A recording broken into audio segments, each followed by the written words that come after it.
Hello friends, welcome to ePathshala. I am Ruchika Joshi, working as an assistant professor at Postgraduate Government College for Girls, Sector 42, Chandigarh. Name of our paper is International Relations Theory and the name of the module is International Relations Theory and Feminist Interventions. In fact, gender or feminist perception is often missed in the formulation of international relations theories. But in our chapter, we'll get to know the importance, various concepts and various perceptions raised by different feminist scholars, and we'll make the different scholars and intelligentsia a gender sensitive while formulating the theories of international relations. Objectives of this paper is to understand the development of feminist interventions in IR, to analyze the importance of gender in the formulation of international relations theories, to understand the social construction that structures out females from mainstream theories and public activities, the feminist criticisms against mainstream international relation theories. The issue of whether women gender should be included in the study of international relations theory can be traced back to the 1980s.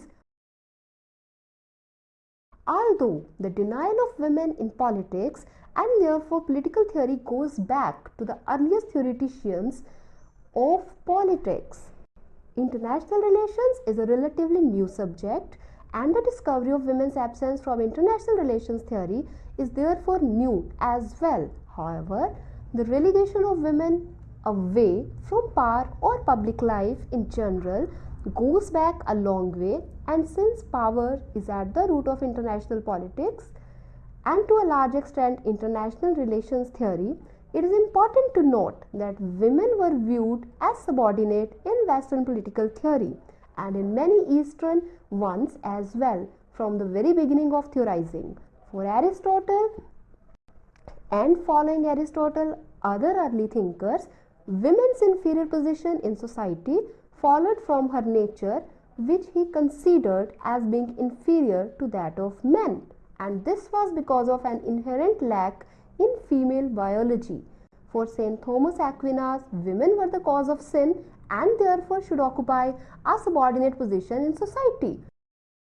Both believed that the sole purpose for the creation of the female species was procreation. The natural outcome of this line of thinking was to shut women out of the public sphere and relegate her to the household. Much later, Jean-Jacques Rousseau too expressed similar ideas when he said that women's subordinate position in society springs from the fact that they became mothers. The mutual duties of the two sexes are not and cannot be equally binding on both. Women do wrong to complain of the inequality of man-made laws. This inequality is not of man's making, or at any rate it is not the result of mere prejudice, but of reason. She to whom nature has entrusted the care of children must hold herself responsible for them to their father. Feminist interventions to this kind of thinking began in a systematic manner only in the 19th century with the growth of liberalism, which called for a curb on the powers of the state and coincided with the development of capitalism in England and the rise of the idea of free enterprise. Political liberalism opened new vistas in political theorizing, within which some thinkers like J.S. Mill advocated legal and political rights for women, denying that women were inferior to men by virtue of having women's nature, nervous, intuitive, etc. Women's subordination actually came from customs and legal systems whereby men denied women education and equal political and legal rights, leaving women with no option but to get married and retire to the private sphere of the household. Such ideas, as well as the mainstream theories of political liberalism, influenced women thinkers, and liberal feminism actually emerged from the context of the growth of economic and political liberalism in England and later the United States. Early liberal feminists assumed the absolute authority of the natural right of reason as an inherent right of all human beings regardless of sex, and therefore individuals living in society should have political and legal rights irrespective of gender. They also critique the relegation of women to the private domestic sphere as women's natural space. For the first time in the history of Western political thought, in fact, there were theoretical and practical interventions by women thinkers and activists. In this context, the names of Mary Wollstonecraft, Frances Wright, Sarah Grimke, Elizabeth Cady Stanton, and Susan B. Anthony are worth mentioning.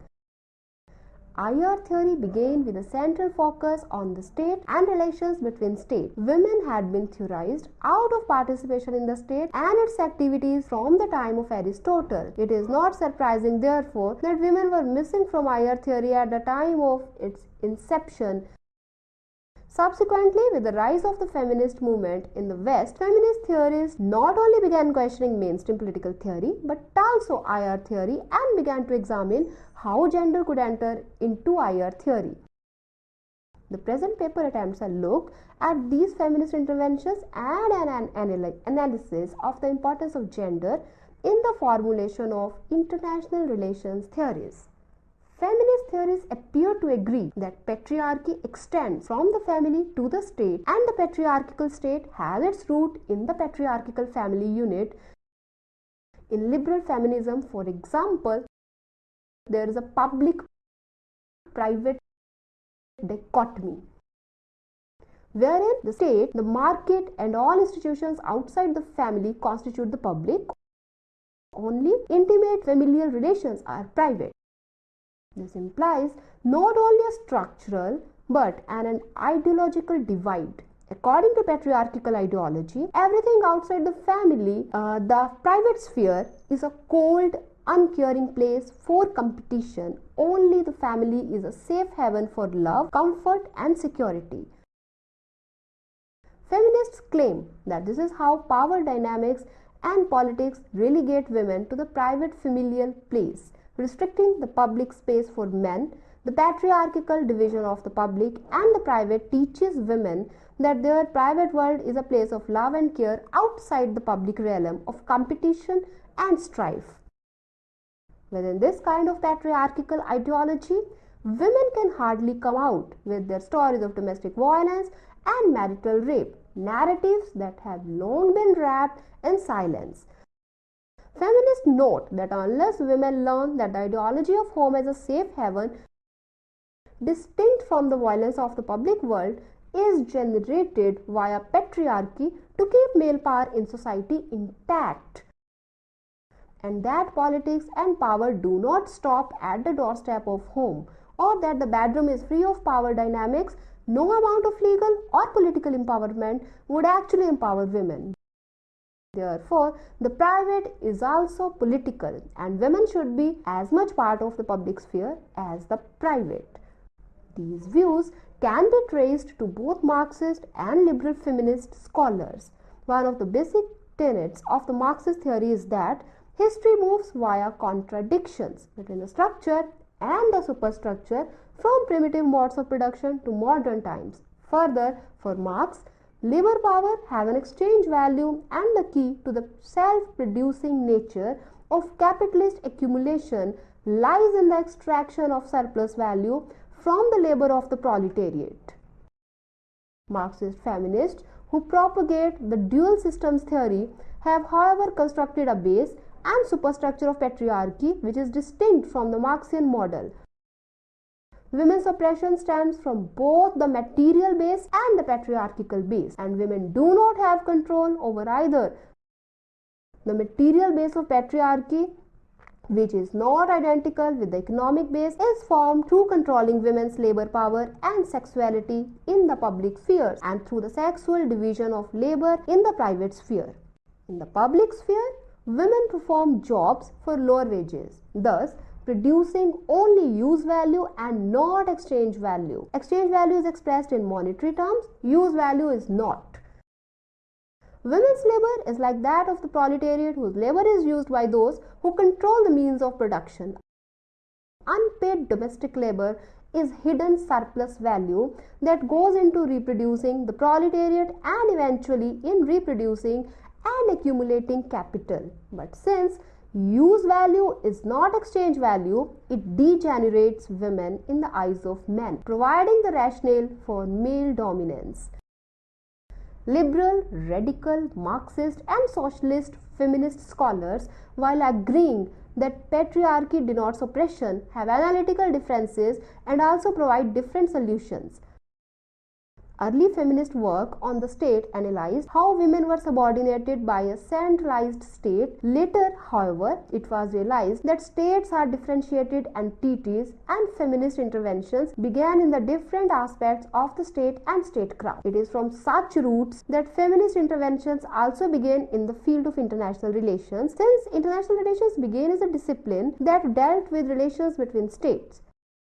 However, there has been a widening and deepening of the discipline over the years, particularly since the late 1980s and especially following the collapse of the Soviet Union, when a state collapsed not as a result of international power politics or war, as had been the general conclusion of earlier IR theorists who focused on the state and interstate power relations, but as a result of an implosion in which non-state variables played an important role. In fact, it is interesting that one of the most basic identities, in fact, the one identity that is natural and not a construct, that is the gender identity. It was discovered by feminist scholars, found no place in IR theory, even though the masculine foundations of the patriarchal state induced many decisions leading to a perception of patriarchy to the deterrent of women who made up behalf of humanity. When feminist interventions in this area began, there was already a large amount of research on feminist theory, but the specific implications of gender on IR theory had been, for the most part, had not been studied in any depth. It was only in the late 1970s that women began asking uncomfortable questions which challenged the foundation myth of IR theory and explored avenues by which gender could be integrated into international relations. Feminist theories, therefore, began their intervention in IR theory by questioning the very foundations of IR as a discipline. This could be placed in the context of much that was happening within British and American IR around that time. In the UK, there was substantive work in the 1980s in the classical realist tradition, particularly around security, normative theory, and international political economy. But simultaneously, there was talk of an inter-paradigm debate in which no single IR theory was seen to dominate the field. Instead, three paradigms, realism, new realism, globalism, pluralism, and neo-Marxian or structuralism, were cited as competitor streams in IR thinking. While the two paradigms were common to British and American IR theorists, critical theory, which was cited within the third paradigm, became the British contender for the more radical wing of IR. Around the same time, positivist thinking in the US was challenged by what came to be known as the third debate, wherein new genres such as postmodernism demanded that IR theory should account for its knowledge and methods, claiming that in the last 70 or so years of existence, IR could neither boast of an impressive intellectual fortune nor demonstrate a legacy of inclusiveness and justice.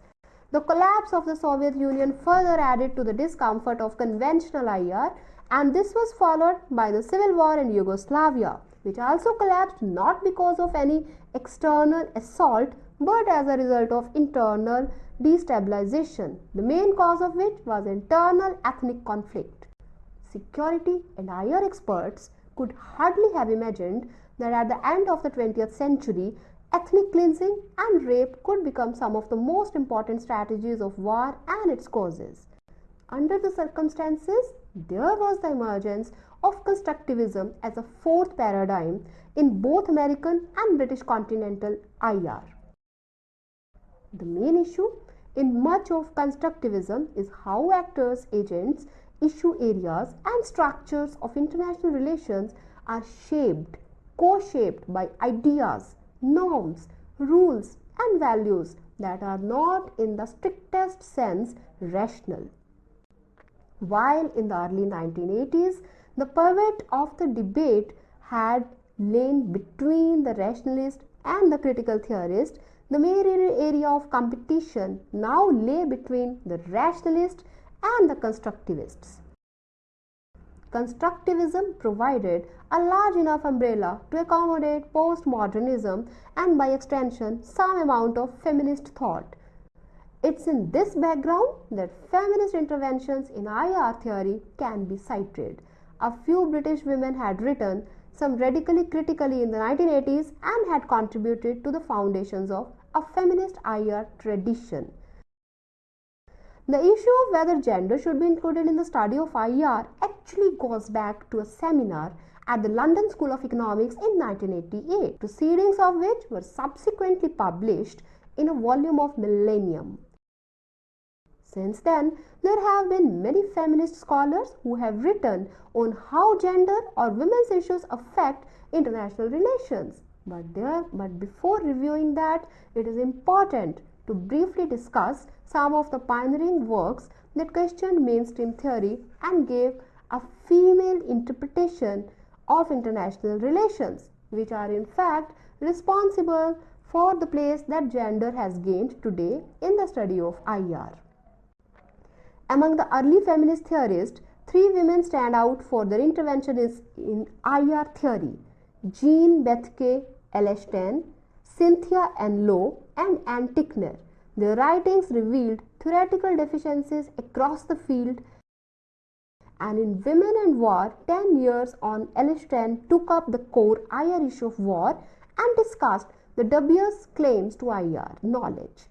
And Lowe, in Bananas, Beaches and Bases, among narratives of various feats of women, brings up the issue of nationalism. She claims that nationalism, which is ever so important a factor in state formation, rarely if ever takes women's experiences as the point of departure, springing typically from masculinized memory, masculinized humiliations, and masculinized hope.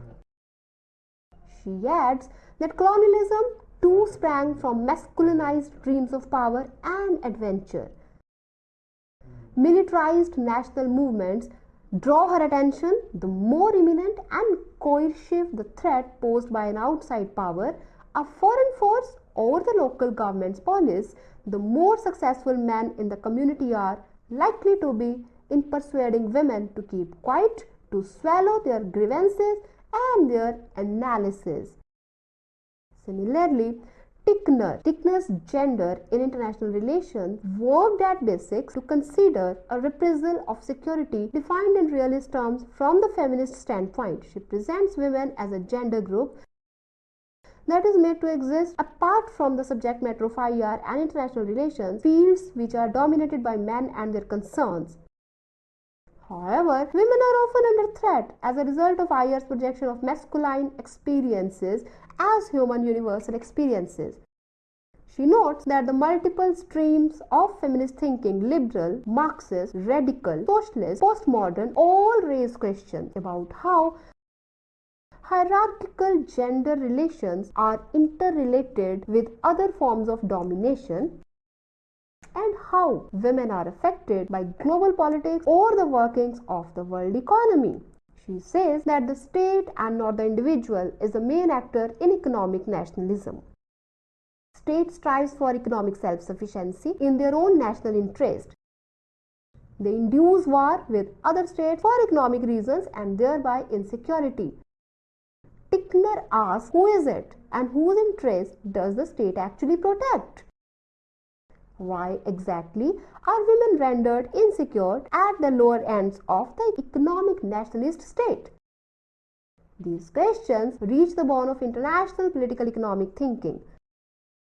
Her objective is to locate feminist IR in official IR, integrating feminist perspectives into IR as the first step towards a new international relations that will transcend gender.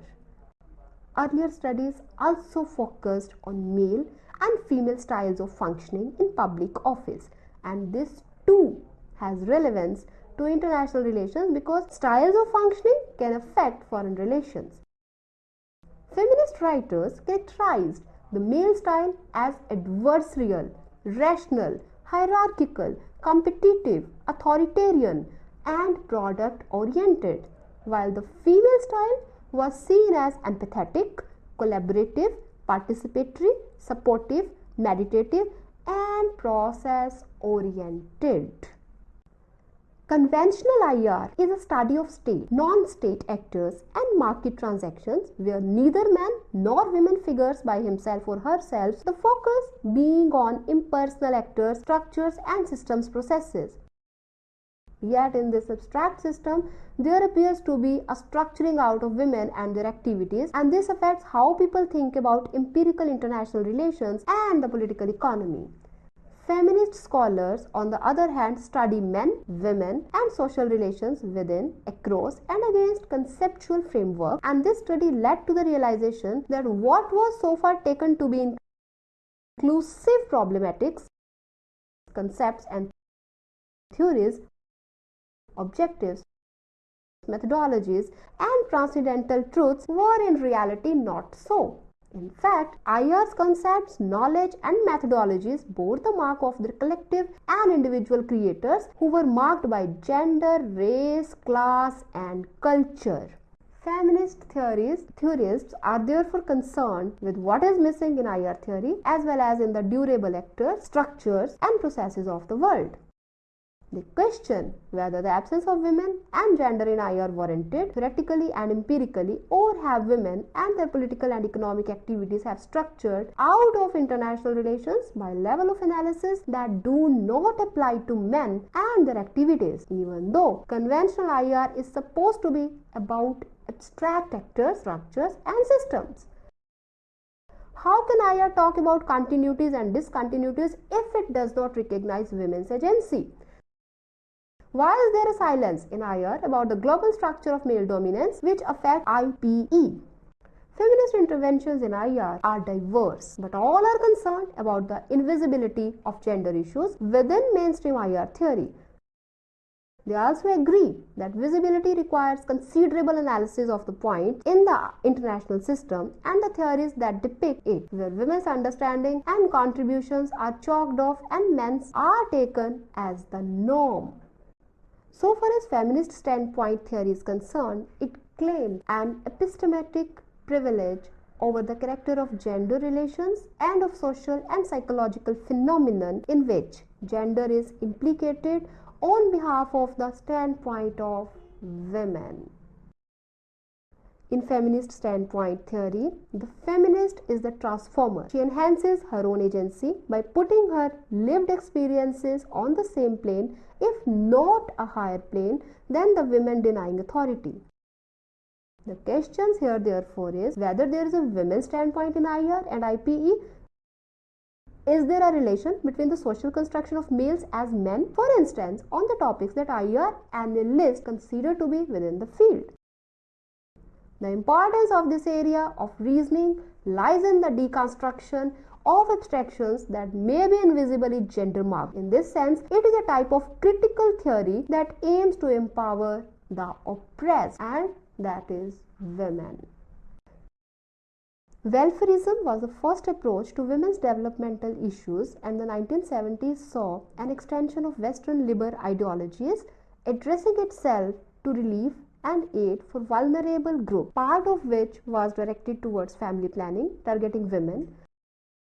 Women in Development, a women's caucus that emerged from the Society for International Development, criticized the welfare approach for its paternalistic perpetuation of existing gender roles and thereby dependence, rather than on individual autonomy. Welfarism was seen as the expression of sexist sex role socialization, which deprived women of participation in productive life, focusing as it did on mother and child health and nutrition, stereotyping the needs of women as those of a homemaker rather than a productive person with needs that included access to skills and credit. Women's issues in development were brought to the international limelight through official United Nations conference, which gave legitimacy to the broad platform of feminist activities both at the national as well as at the international level. In today's fast-changing world, gender is now seen as an important factor in war and peace.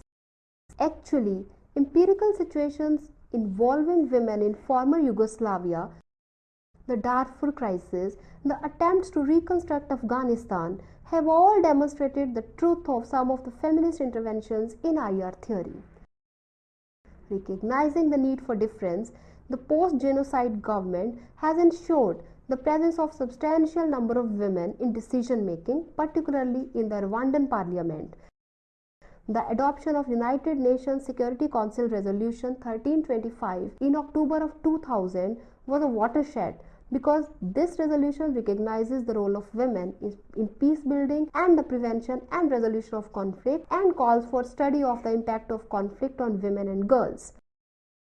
It marks for the first time the United Nations has taken formal action on gender issues on security matters. In the final analysis, the kind of understanding and knowledge that feminist theory has given visibility to is a first step towards the promotion of a more equal and peaceful world. So, as we have seen different perspectives raised by feminist scholars, and we got to know that often gender sensitivity is ignored while formulating the theories of international relations. But we also made an understanding that women should be made into the process of decision making. She, being a peace-loving creature, if could be given an opportunity to formulate theories of international relations, then I believe that would be able to counter the war and various conflicts we see in the present day world right now. So, the need is to become gender sensitive while formulating theories of international relations.